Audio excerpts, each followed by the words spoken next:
जाट वास्तव में हिंदुओं की जाति नहीं है, ये एक नस्ल है। मोहम्मद गजनी ने जाटों को खुश करने के लिए साहू जाटों से अपनी बहन का विवाह किया था। अरब की हिफाजत के लिए जाटों का सहारा लिया गया था। जाटों से राजपूत हो सकते हैं, परंतु राजपूतों से जाट कभी नहीं हो सकते।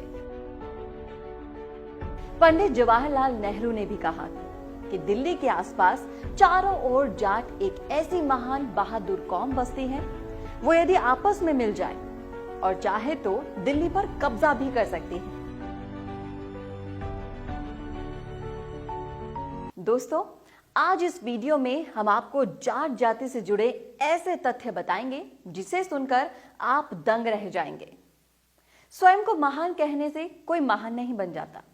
महान किसी भी व्यक्ति और कौम को उसके कारनामे बनाते हैं और उन कारनामों को दूसरे लोगों को देर सवेर स्वीकार करना ही पड़ता है।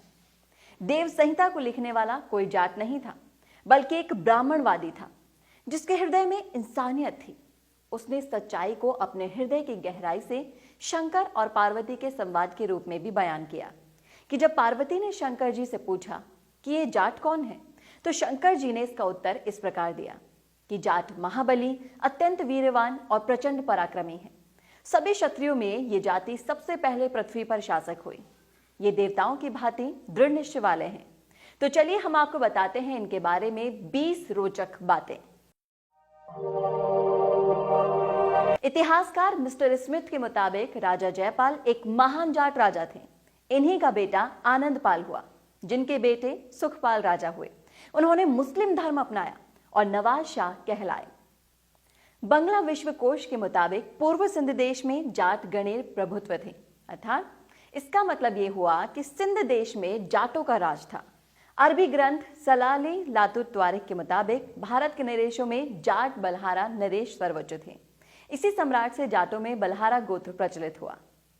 स्कैंडिनेविया की धार्मिक पुस्तक एडा के मुताबिक यहाँ के आदि निवासी जाट पहले आर्य कहे जाते थे, जो असीगढ़ के रहने वाले थे। यात्री अल बेरूनी इतिहासकार के मुताबिक मथुरा में वासुदेव से कंस की बहन से कृष्ण का जन्म हुआ और ये परिवार जाट था और गाय पालने का काम करता था। लेखक राजा लक्ष्मण सिंह के मुताबिक ये प्रमाणित सत्य है कि भरतपुर के जाट कृष्ण के वंशज हैं। इतिहास को देखा जाए तो ये जानने को मिलता है कि कालांतर में यादव अपने आप को जाट कहलाते थे, जिनमें एकजुट होकर लड़ने और काम करने की प्रकृति थी, और अहिर जाति का एक बड़ा भाग अपने आप को यादव कहने लगा था। आज भी भारत में बहुत अहिर हैं जो अपने आप को यादव नहीं मानते, बल्कि ग्वाला वंशी मानते हैं। मिस्टर नेस्फील्ड के मुताबिक जाट कुछ और नहीं है, बल्कि आधुनिक हिंदू यादू जादू शब्द का उच्चारण है, जिस कबीले में श्री कृष्ण पैदा हुए थे। इसका दूसरा बड़ा प्रमाण है कि कृष्ण जी के गांव नंदगांव और वृंदावन में आज भी जाटों के गांव हैं। ये सबसे बड़ा भौगोलिक और सामाजिक प्रमाण है। इतिहासकार डॉक्टर रणजीत सिंह के मुताबिक जाट तो उन योद्धाओं के वंशज हैं जो एक हाथ में रोटी और दूसरे हाथ में शत्रु का खून से सना हुआ मुंड थामते रहे हैं। इतिहासकार डॉक्टर धर्मचंद्र विद्यालंकार के मुताबिक आज जाटों का दुर्भाग्य है कि सारे संसार की संस्कृति को झकझोर कर देने वाले जाट आज अपनी ही संस्कृति को भूल रहे हैं। इतिहासकार डॉक्टर गिरीश चंद्र द्विवेदी के मुताबिक जाट संभवतः प्राचीन सिंध और पंजाब के वैदिक वंशज प्रसिद्ध लोकतांत्रिक लोगों की संतान हैं। ये लोग महाभारत के युद्ध में भी विख्यात थे और आज भी हैं। स्वामी दयानंद महाराज आर्य समाज के संस्थापक ने जाट को जाट देवता कहकर अपने प्रसिद्ध ग्रंथ सत्यार्थ प्रकाश में संबोधन भी किया है। देवता का अर्थ है देने वाला।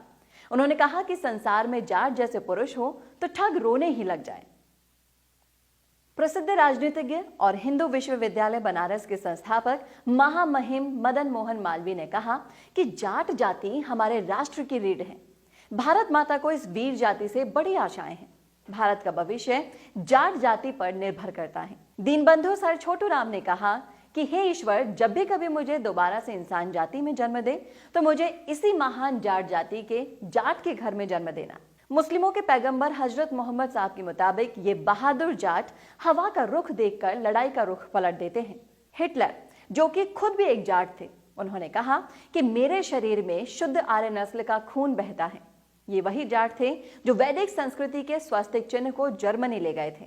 कर्नल जेम्स टॉड राजस्थान इतिहास के रचयिता के मुताबिक उत्तरी भारत में आज जो जाट किसान खेती करते पाए जाते हैं, ये उन्हीं जाटों के वंशज हैं जिन्होंने एक समय मध्य एशिया और यूरोप को हिलाकर रख दिया था।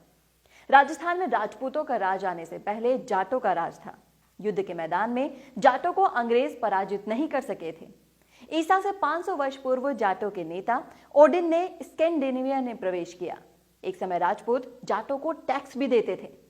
यूनानी इतिहासकार हेरोडोट्स ने लिखा कि संसार में जाटों जैसा बहादुर कोई नहीं, बशर्ते इनमें एकता हो। जाटों ने कभी भी निहत्तों पर वार नहीं किया। महान सम्राट सिकंदर जब जाटों के बार बार आक्रमणों से तंग आकर वापस लौटने लगे तो उन्होंने कहा कि इन खतरनाक जाटों से बचकर रहना चाहिए। एक पंपोनियस नाम के प्राचीन इतिहासकार ने कहा कि जाट युद्ध और शत्रु की हत्या से प्यार करते हैं। हमलावर तैमूर लंग के मुताबिक जाट एक बहुत ही ताकतवर जाति है, शत्रु पर टिड्डियों की तरह टूट पड़ती हैं। इन्होंने मुसलमानों के हृदय में भय भी उत्पन्न कर दिया था। तो ये हैं वो 20 रोचक बातें जो आपने कभी भी नहीं सुनी होगी। तो दोस्तों, इस वीडियो को ज्यादा से ज्यादा शेयर कीजिए और आपको भी रोचक बात कोई भी पता हो तो हमें कमेंट बॉक्स में कमेंट करके जरूर बताएं।